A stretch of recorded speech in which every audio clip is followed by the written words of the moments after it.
And welcome to Cork City on behalf of the three county executives here. I'm particularly delighted for the input and the effort you've all done to be here this evening, and particularly for the amount of young people that are here tonight to show the government there's a future in farming. What you do at this stage, you've got to congratulate yourself. Look to the person beside you, put your hand on his back and say, well done for coming tonight. Well done for coming tonight. That's the job. Well done, everyone. Already, we produce the best food in the whole world from an environmental point of view and a nutritional point of view. Do you think people in this world are going to stop eating food? Do you think for 1 minute they'll stop eating food? Do you think for 1 minute, if we stop producing food, that someone else won't produce it instead? Do you think if we stop producing food, for 1 minute, do you think if we stop producing food, it's going to benefit the climate? It certainly isn't. We're the best at it, and we need to be left stay at it. Those robot trees, the timber structures at the back of this street, the robot trees, they cost 350,000 euros. They clean the air. Every one of your farms cleans the air. We don't need 350,000 for it. We just need a little bit of recognition that that's what we do.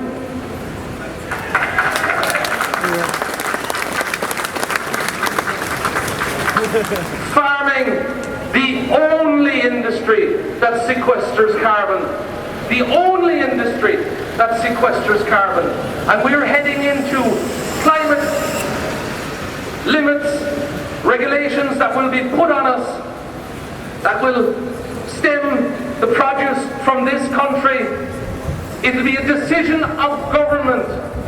And we also have to thank the Senate. They seem to be on our side. Senator Ted Lombard put through that motion that we were allowed our removals, we could count our removals. But one thing is important, that the decision is correct next week, or this will be our Brexit. And why I call it a Brexit, it'll be a government decision on sectoral targets, and it'll be a push the button of self-destruction for this country, driven by ideology, ego, and stupidity.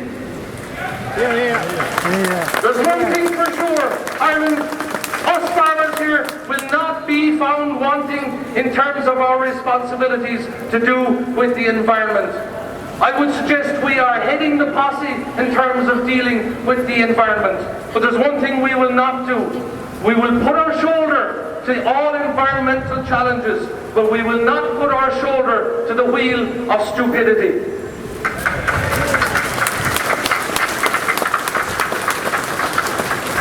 Conor, and thanks to you, Conor, as the local chair, and thanks to Donald O'Donovan and Baker, the North Cork chair is here as well. The three Cork chairs worked very hard to bring a lot of the equipment and so on here, as well as organising people. And a big thank you to all the various county chairs all across Munster who really stepped up when they knew that this was needed, and to the people who responded. Fair dues to you all. Next speaker I'm going to ask, we're only going to do a couple of speeches, so in terms of the national chairs, a lot of them have had a chance to speak at the other events during the day today. There's two that haven't. The first man I'm going to ask here is the local man, Sean Denny. He's the sheep farmer, but we'll allow that. Thanks very much, Howard. I see people there from Cork, Kerry, Tipperary, Waterford, Clare. Everybody from Munster's here tonight. What about We're all here to tell the government that we're not taking it anymore. We're not taking all that stuff that is done about the environment on us. We are doing our best on the environment. We're producing the best food all over Munster. We're the best at it. Whether it be up on top of the Musher Mountain with Scotch lambs or down below in Butlerstown with dairy herds. We're the best at producing food, and no one else can produce it like we do. But all we need is a bit of fair play. We want fair play from our government. We want fair play from the EU. We won't be found wanting, Mr. President, if we're to be called out again, and there'll be a way bigger crowd the next time. We want support for sheep. We want support for sheep farmers. We want 30 euros a euro. We want 300 euros for our suckle cow, and we want proper support for tillage and proper support for rearing our cattle and fattening our cattle. We want support, and we want a bit of fair play. We're not asking for much, we're just looking for fair play. Thank you very much.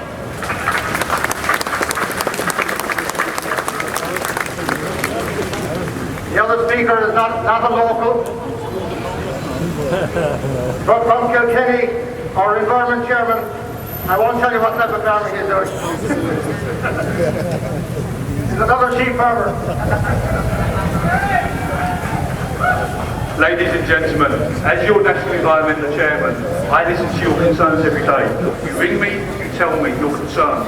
Nitrates, climate bill, all of these targets that will be set to us in the next couple of weeks will have a direct result on you and your farms, the you generation and generations to come. It is our job in IFA to represent you, and I'm so pleased to see so many people here in Cork tonight.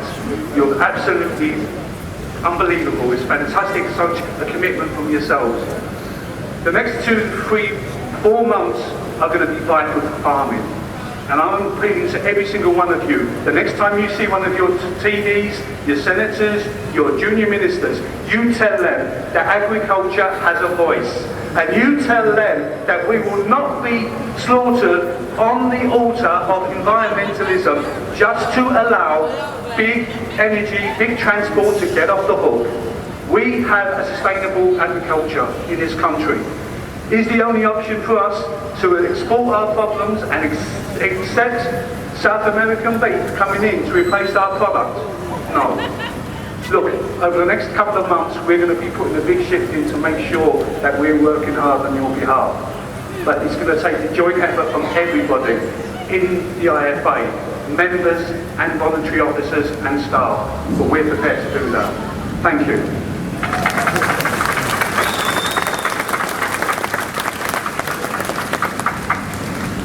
Right, that was the warm-up act. We're on to the main business of the night. Ladies and gentlemen, President of IFA, Tim Cullinan.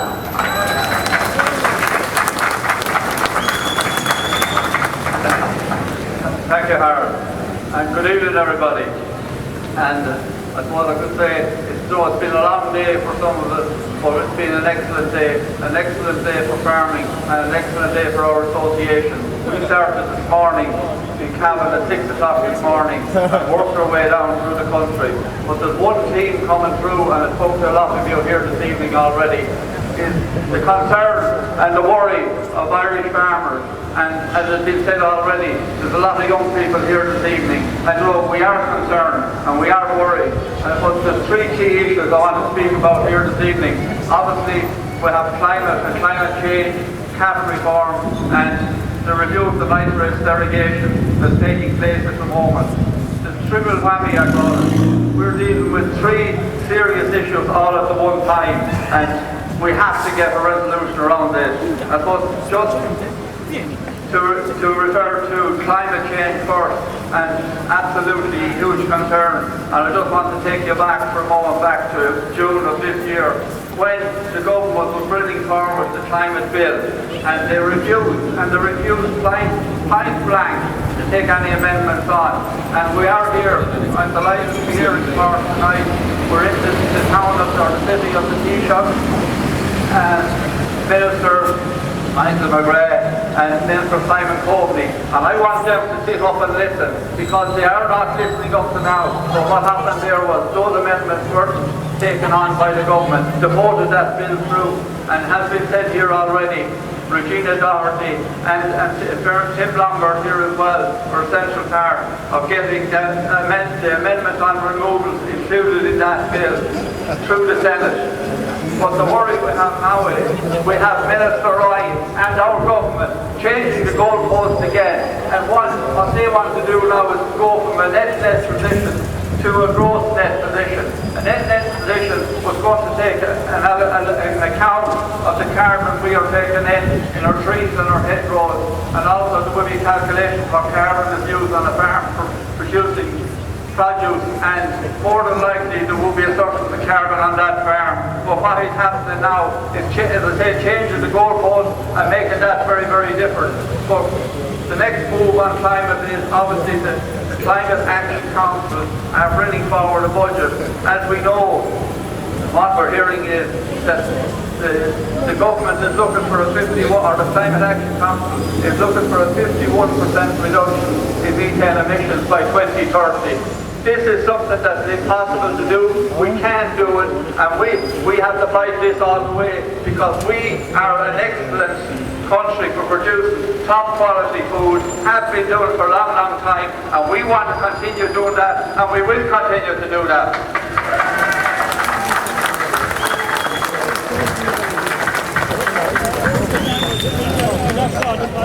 I want to move on to cap reform, and again, I am very disappointed. I have to say it here tonight, I am very disappointed with our government, with our minister, because that minister sat in Brussels, sat in Luxembourg, and agreed a deal around cap reform, and in particular around eco-schemes. We are seeing at the moment a number of member states are using a rebate system that our minister was part of negotiating, and that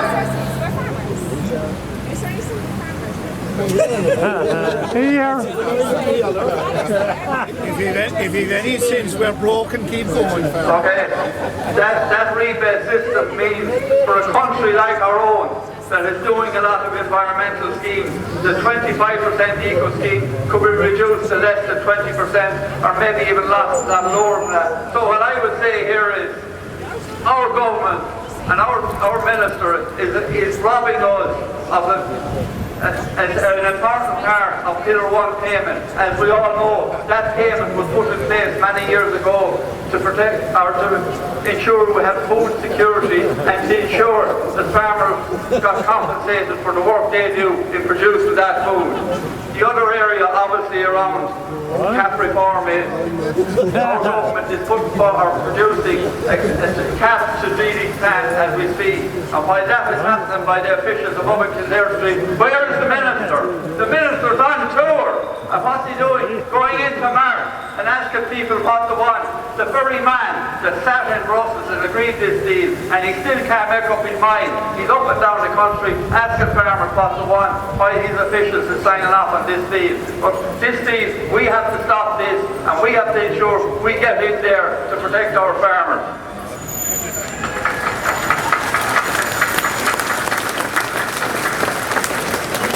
Another central part of CAP reform obviously is Pillar 2, and this is very, very important for the vulnerable sectors. We know 30% of our farmers are viable, and what we want coming out of this reform is to ensure that we get many, many more of our farmers viable. It's not good enough that there's only 30% of them viable, so we need proper funding to ensure that happens. And we have put forward a proposal to government around national co-financing. We want an increase in national co-financing, and also we want to ensure the commitment from the three parties of government for the 1.5 billion carbon tax that they agreed when they signed up to the programme for government is allocated to us for a proper environmental scheme, not like the scheme, the REAP scheme that was put forward as a trial by our minister earlier on this year, which was an absolute nightmare. So we want a proper environmental scheme and a straightforward scheme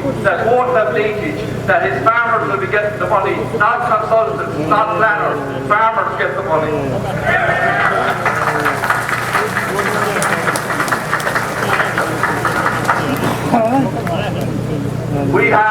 We have an excellent suckler herd in this country, and it's absolutely paramount that that herd is protected.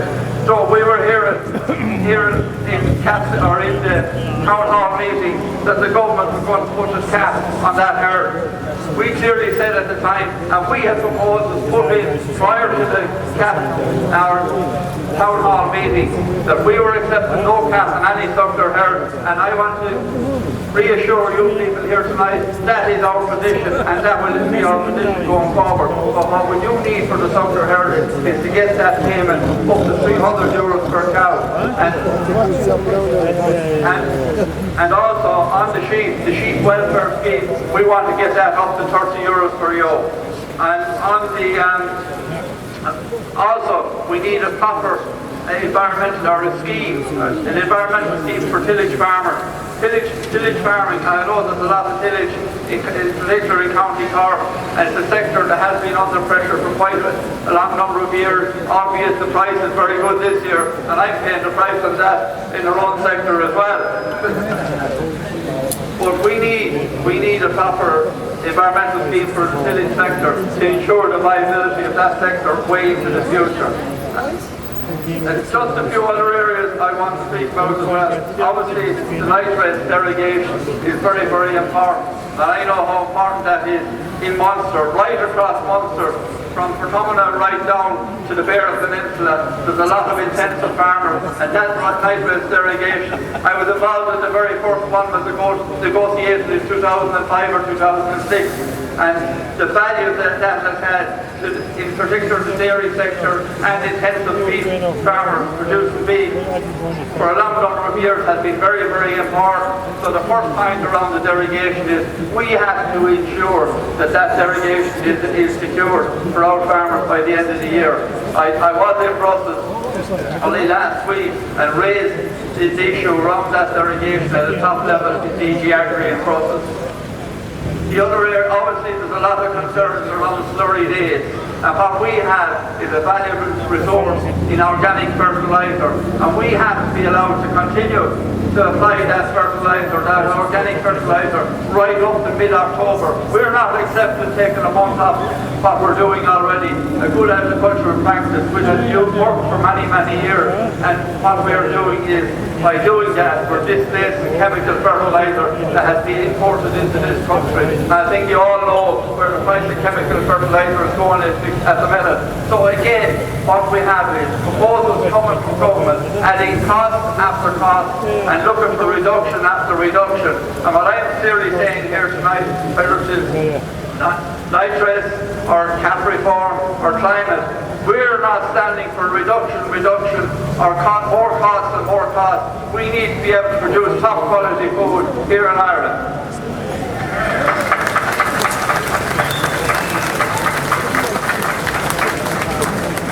we have an excellent horticulture sector here in Ireland, and the way they have been treated by our government over the past number of months is nothing short of a disgrace. Here we are, we have Borna going from brown to getting green, closing down the bog, and all we required was 2% of that, those bogs to be left operate, or allow private operators, allow farmers to produce 2% of the peat that was produced here before, and keep that sector going. But no, we decided we close that down as well, and now we have a situation where you have horticulture farmers having to import peat, almost water, all the way from Russia, and bring that into Ireland. And I ask you here tonight, what will that do for climate change? Absolutely nothing. We're seeing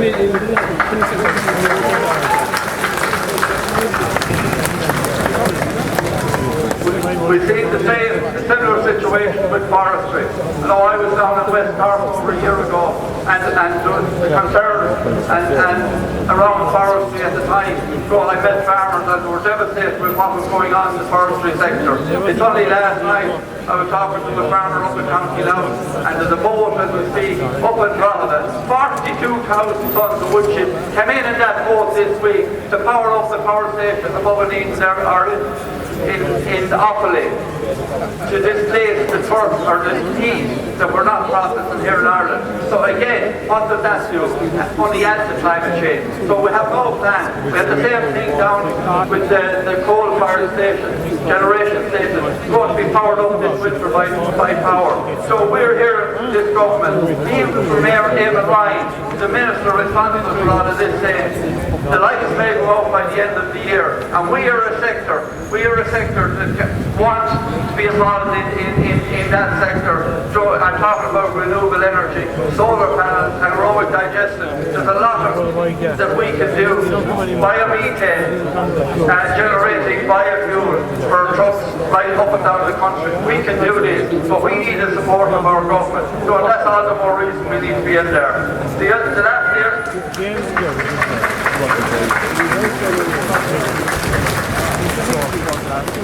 The final sector I want to speak about is the pig and poultry sector.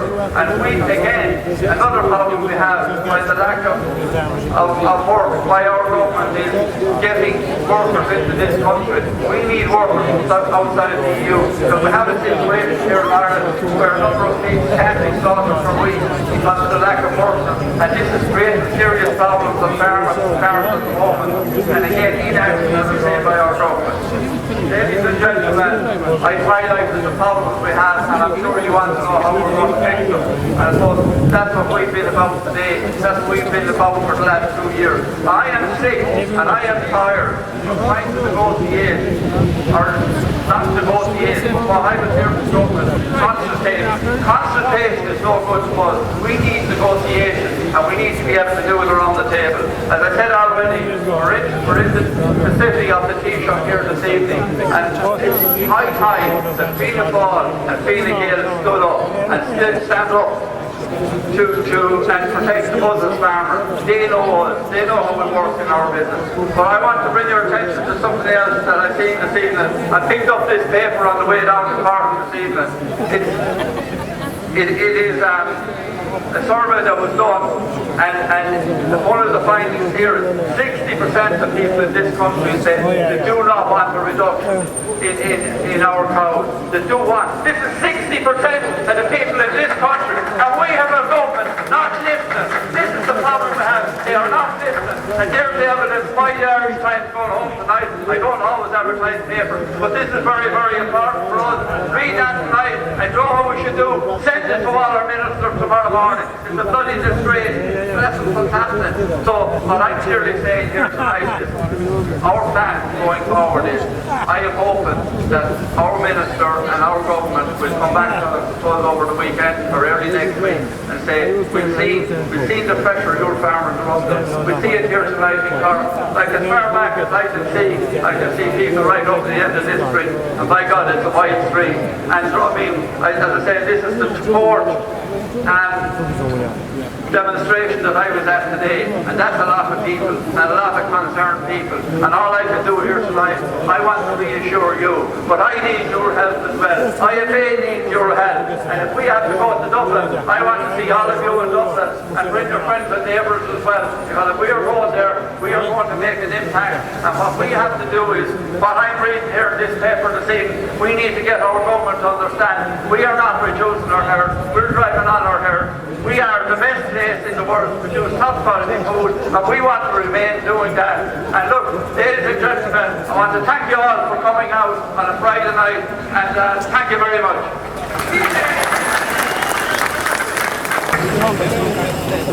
Just a couple of quick things to finish up, and it's great to be joined by the future family on stage as well. It's not just us middle-aged people.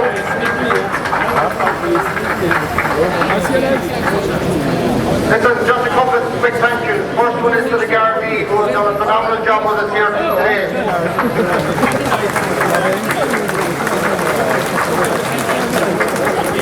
And at the end of the has spoken something. I want to thank all the staff. I won't start naming them because I'm guaranteed I'm going to forget them. But I suppose Carol Rushing and Willie in particular have done phenomenal work on organising here, the physical organising.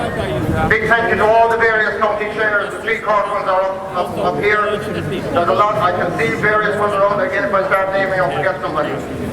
There's a good few members of the national officers here as well. People who didn't speak, Brian Rush, our Deputy President. I spotted Nigel Rennigan, somebody keep an eye on him here, from Ulster North Leinster. I spotted Mark Clarkson, Stapleton is over there somewhere. There's a lot of the national chairs.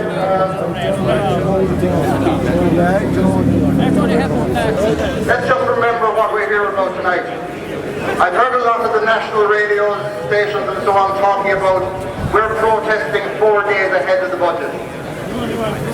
Let's remember there's 4 budgets we're talking about.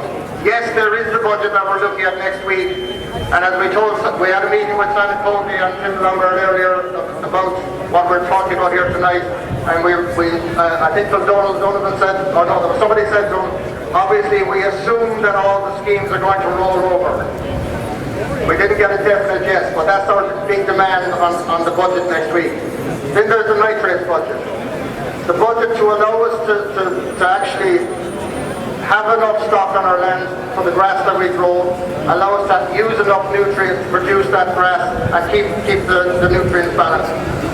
The CAP budget is making sure that when we talk about eco-schemes, like who can argue against eco-schemes? The reality about those eco-schemes is that they are going to be a cost on us to deliver those in order to get money that we were getting already. That is a cost. Eco-schemes, we cannot be against anything for the environment except it's very hard to be green when you're in the red.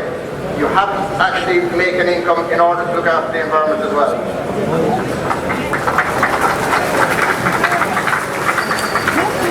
The final budget is the carbon budget, and it's probably the biggest one, well it's definitely the biggest one that we have to deal with.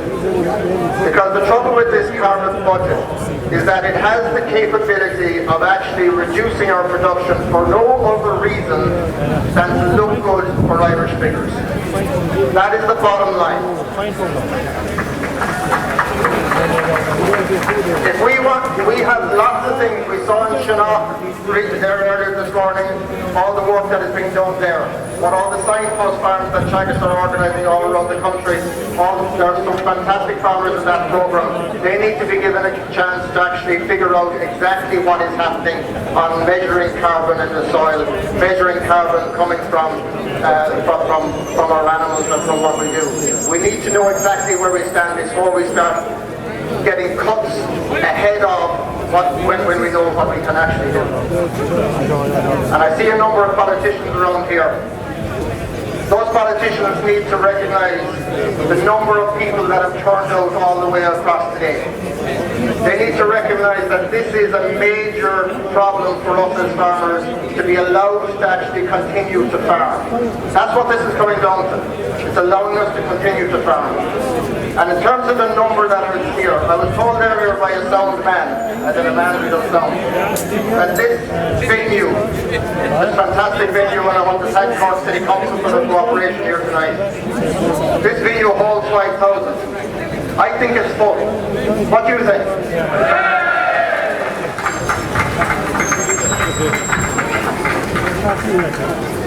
Now that's fantastic, except for one problem. Somehow we're going to have to disperse. So I've been asked by the guards to be very careful when you do disperse. Okay? So the nightclubs are up along Western Road, most of them. The chippers are mostly down that way. Where are the buses at this stage, guys? No, the bus is actually on. No, yeah, staying by the wall like the buses. Yeah. The actual buses actually came on. Are they still on Patrick's Quay or where they've gone to? Willie Shortall will know that. Okay, the buses are still on Patrick's Quay is what I'm told. So you go back down the same way you came, so back down Patrick Street and across the bridge to get to where the buses are parked. Okay? They're waiting on a phone call there. It's probably better that they stay there and that people walk towards them, okay? Listen, thank you so much for being here in such numbers.